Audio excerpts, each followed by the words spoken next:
Winterizing with a battery tender and stable? Well, you could do that. I don't.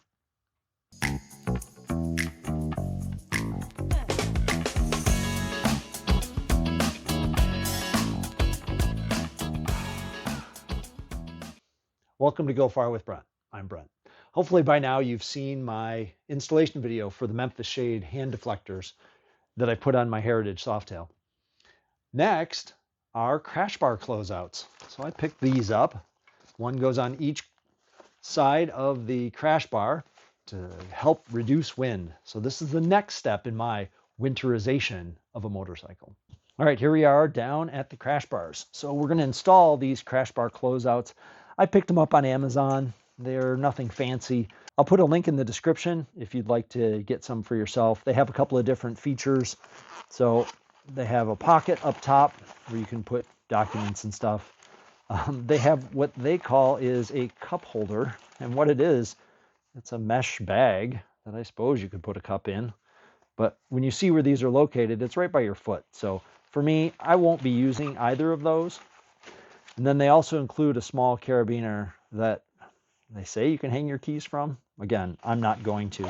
The whole purpose of these, though, is to block the wind. So let's go ahead and install them. So to start with, they're just a big giant cover, but they do have a zippered opening. What's the zippered opening for? Our highway pegs. So they just slide over the existing bars, nice and snug, and then you take the zipper and you adjust it to go around your highway pegs. Next, there is this flap, and this flap goes around the frame. So on the left side of the bike, I have the clutch cable and the voltage regulator power wire, so you got to be careful of those. But you just loop it around, and then you pull it tight. There is a quick disconnect. So there you have it. That is one closeout. Let's go around and do the other one. All right, here we are on the right-hand side. Same thing. There's a zipper opening that will open all the way. This, again, slides over the crash bar. Goes in front of the front brake or the rear brake pedal.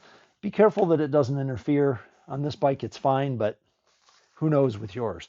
Now, this has the same attachment method. It goes around the lower portion of the frame tube. But if you look, that's our exhaust heat shield right there.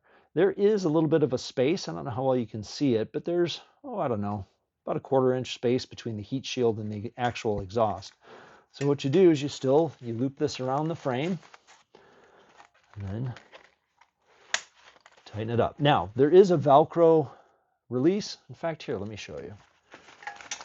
There's a piece of Velcro here that you can adjust the placement of these latches. So I went ahead and adjusted them, made it about what I feel is right for my bike to hold this nice and snug. So again, you pull it around behind,